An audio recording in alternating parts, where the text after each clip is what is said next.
વિકાસ, ગુજરાતનો વિશ્વાસ.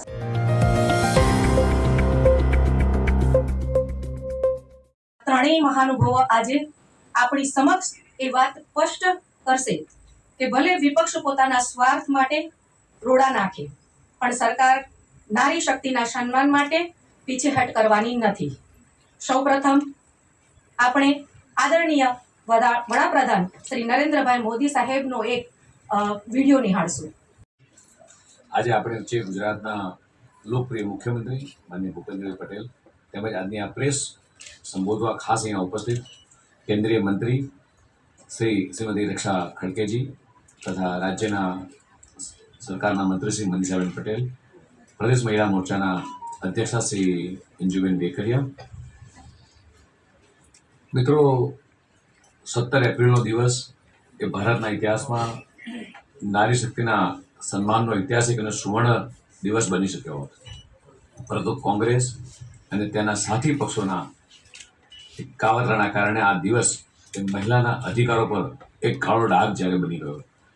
સંસદમાં જે થયું તે માત્ર એક બિલની હાર નથી, તે ભારતની 140 કરોડ જનતાના એટલે 50% મહિલા, 70 કરોડ માતાઓ, બહેનો અને દીકરીઓના સપનાઓ પર મહિલા વિરોધી કોંગ્રેસનો સીધો પ્રહાર હતો.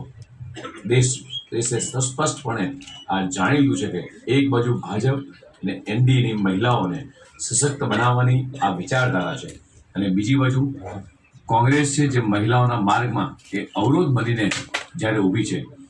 કોંગ્રેસ અને એનડીએના ગઠબંધનના નેતાઓએ બિલ પસાર ન થવા દીધું, ત્યારે જ તે રીતે તે આનંદ વ્યક્ત કર્યો અને મેજ થપથપાવી. આ જ બતાવે છે નારી શક્તિનું એ અપમાન. શું મહિલાઓના અધિકારને રોકવું હવે કોંગ્રેસની એ રાજકીય જીત બની ગઈ છે?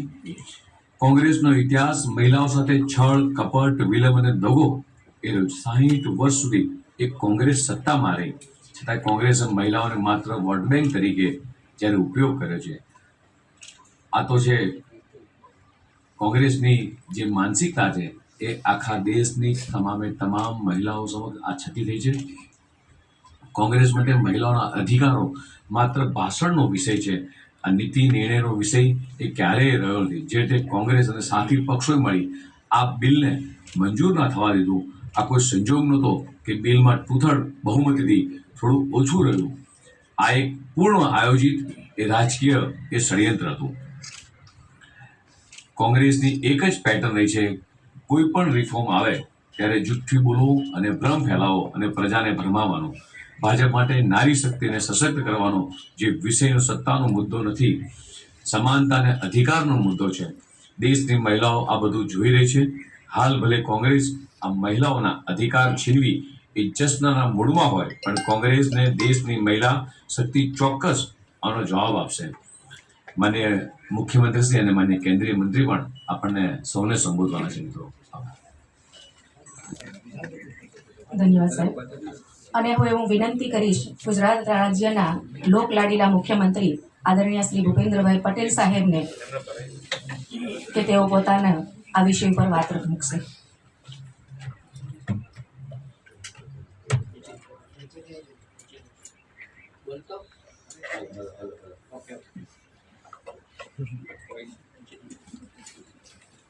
સાથે રાખવાનું.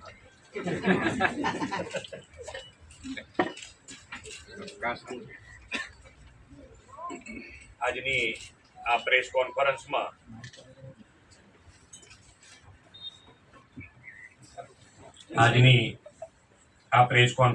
આપણી સૌની સાથે ઉપસ્થિત ગુજરાત પ્રદેશના યશસ્વી અધ્યક્ષ શ્રી જગદીશભાઈ વિશ્વકર્મા, ભારત સરકારના મંત્રી શ્રીમતી રક્ષા ખડસેજી, અમારા ગુજરાત સરકારના મંત્રી શ્રીમતી મનીષાબેન વકીલ, ગુજરાત પ્રદેશ મહિલા મોરચાના પ્રમુખ શ્રીમતી અંજુબેન વેકરિયા, પ્રેસ મીડિયાના સૌ મિત્રો, આપ સૌને મારા નમસ્કાર.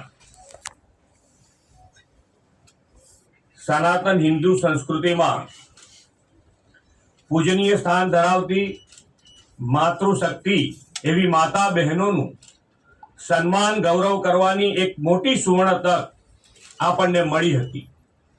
વડાપ્રધાન શ્રી નરેન્દ્રભાઈ મોદી સાહેબે આ હેતુથી નારી શક્તિ વંદન અધિનિયમ સુધારા બિલના અમલ માટે સંસદનું વિશેષ સત્ર પણ બોલાવ્યું હતું, પરંતુ કોંગ્રેસ અને ઈડી ગઠબંધનના પક્ષોની નારી શક્તિ વિરોધી માનસિકતાના કારણે આ સુધારા બિલ પસાર થઈ શક્યું નહીં. કોંગ્રેસ અને તેના સાથી પક્ષોએ નારી શક્તિ વંદન અધિનિયમના અમલમાં રોડા નાખવાનું મોટું પાપ કર્યું છે. આના કારણે દેશની કરોડો મહિલાનું મનોબળ પણ તૂટ્યું છે. આઝાદીના દશકો સુધી દેશ પર એક હત્તું શાસન કરનારી કોંગ્રેસ પાર્ટી નકારાત્મકતાની રાજનીતિ કરી રહી છે. દેશના વિકાસમાં અને નીતિ ઘડતરમાં બહેનોના સમાન યોગદાનનો અવસર હતો, પરંતુ કોંગ્રેસ પાર્ટી હંમેશની જેમ તેનો પણ વિરોધ કર્યો. કોંગ્રેસ અને ઈડી ગઠબંધને અત્યાર સુધી પરિવારવાદને પોષવાનું જ કામ કર્યું છે.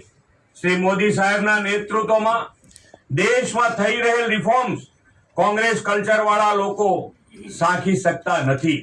એટલે એમને ડર છે કે જો આ અધિનિયમ લાગુ થઈ જાય તો દેશની સામાન્ય પરિવારની બહેનો પણ સંસદ અને વિધાનસભામાં પ્રતિનિધિત્વ મળતું થઈ જશે. કોંગ્રેસ એનો વિરોધ કરી પોતાની સંકુચિત માનસિકતા પ્રગટ કરી દીધી છે. એક બાજુ મહિલાઓના હિતની વાત કરવી અને જ્યારે મહિલાઓનું સશક્તિ બનાવવા માટે કાયદાકીય જોગવાઈ લાવવાનો સમય આવે ત્યારે તેને રોકવાનો તીવ્રતાથી પ્રયાસ કરવો. કોંગ્રેસની આ બે મૂળાની રાજનીતિ આજે લોકો સમક્ષ ખુલ્લી પડી ગઈ છે. મહિલાઓના હિતને અવગણવાની તો તેમની જૂની આદત છે. કોંગ્રેસના સમયમાં મહિલાઓને બેંક ખાતા, સ્વાસ્થ્ય સુરક્ષા, ટ્રિપલ તલાકમાંથી મુક્તિ જેવી મૂળભૂત સ્વતંત્રતા અને સુવિધાઓથી પણ વંચિત રાખવામાં આવ્યા હતા. તેમણે તો one nation one election, SIR, UCC, શરણાર્થીઓને સુરક્ષા આપતું કાનૂન, જનધન, આધાર, ડિજિટલ પેમેન્ટ જેવા અનેક સુધારાઓનો પણ વિરોધ કર્યો હતો. નારી શક્તિને વિકાસમાં અને નીતિ નિર્ધારણમાં ભાગીદારી આપવાની લડાઈ તો દશકોથી ચાલી રહી છે. વડાપ્રધાન શ્રી 21મી સદીના ભારતની નારી શક્તિને નવા અવસર, નવી તકોથી વિકાસનો નવો ઇતિહાસ વિશ્વ સામે મૂકવાની નેમ રાખી છે. વિકાસ યાત્રામાં સૌનો સાથ, સૌનો વિકાસ, સૌનો વિશ્વાસ અને સૌના પ્રયાસ મંત્રને કેન્દ્રમાં રાખ્યો છે. એમણે સંસદમાં ડંકાની ચોટ પર કહ્યું કે આ અધિનિયમ લાગુ કરવાનો નિર્ણય એ રાજકીય નહીં પરંતુ રાષ્ટ્રીય નિર્ણય છે અને તેમના હકદાર કોઈ એક નહીં, બધા જ પક્ષો રહેશે. આ બિલ માત્ર એક કાયદો નહોતો, પરંતુ દેશની અડધો વસ્તીનું પ્રતિનિધિત્વ કરતી નારી શક્તિને સત્તામાં 33% અનામત આપીને તેના સશક્તિકરણ તરફનું એક નક્કર કદમ હતું.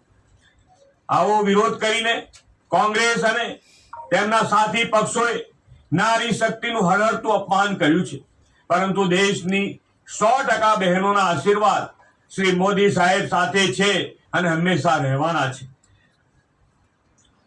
લોકો હવે જાણી ગયા છે કે નારી સશક્તિકરણના હિમાયતી કોણ છે અને વિરોધી કોણ છે. માતા અને બહેનોના એમ્પાવરમેન્ટનો વિરોધ કરનારાઓને હવેની ચૂંટણીમાં દેશની નારી શક્તિ જડબાતોડ જવાબ આપશે તે વાત પણ સુનિશ્ચિત થઈ ગઈ છે. એટલે બહેનો સામે જેણે પણ વિરોધ કર્યો છે, અત્યાર સુધીમાં આપણો ઇતિહાસ હોય, આપણી સંસ્કૃતિ રહી છે કે બહેનોને અવગણના કરનાર કોઈ પણ તાકાત ટકી નથી, ટકવાની નથી અને ટકી રહેશે પણ નહીં. Thank you. આભાર. ધન્યવાદ સાહેબ. અને હવે હું વિનંતી કરીશ કેન્દ્રીય મંત્રી શ્રીમતી રક્ષાબેન ખડસેજીને કે જે આ વિષય ઉપર પોતાનો અભિપ્રાય મૂકશે.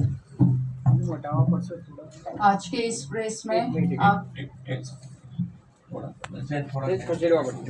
उपस्थित हमारे गुजरात के लोकप्रिय मुख्यमंत्री श्री भूपेंद्र जी पटेल जी, हमारे गुजरात के भाजपा के प्रदेश अध्यक्ष श्री जगदीश भाई जी, यहाँ पे मेरे साथ में उपस्थित हमारे गुजरात सरकार के मंत्री श्रीमती मनीषा बेन जी, गुजरात के भाजपा की महिला मोर्चा की अध्यक्ष श्रीमती अंजू बेन जी, और यहाँ पे उपस्थित सभी पत्रकार साथियों, आप सभी को मेरा नमस्कार। अभी काफ़ी विस्तार से यहाँ पे हमारे अध्यक्ष जी ने, हमारे मुख्यमंत्री जी ने इस बिल को लेके यहाँ पे बात रखी है, और मैं भी आज जिस तरह से कांग्रेस ने और कांग्रेस के सभी साथी दलों ने इस बिल का विरोध किया है, उसे निषेध करने के लिए आज हम आपके सामने हैं। और बड़े दुख के साथ आज इस प्रेस के सामने हमें जाना पड़ रहा है, क्योंकि हम सभी को एक आशा थी, देश में जितने भी हम महिलाएं हैं और हमारे साथ जितने युवा साथी हैं, उनको अपेक्षा थी कि इस बिल को लेके कांग्रेस और उनके साथी दल इस बिल का समर्थन करेंगे, क्योंकि ये बिल किसी एक पार्टी के समर्थन के लिए या एक पार्टी के फायदे के लिए नहीं था। ये बिल देश की तमाम महिलाओं के लिए था, देश के युवाओं के लिए था, उनके भविष्य के लिए था। जो बात आदरणीय मुख्यमंत्री जी ने यहाँ पे रखी कि इस बिल के माध्यम से ऐसे कई सामान्य घर की महिलाएं लोकसभा और विधानसभा तक पहुँच सकती थी। आज अगर डिलिमिटेशन हो जाता तो लोकसभा की जगह बढ़ने वाली थी, सीटें बढ़ने वाली थी, कि जिसके माध्यम से जो आदरणीय प्रधानमंत्री जी का सपना है कि हम 1 लाख युवाओं को राजनीति में लाएं, जो किसी राजनीतिक परिवार से नहीं है, जो सामान्य वर्ग से आते हैं, पर उनका भी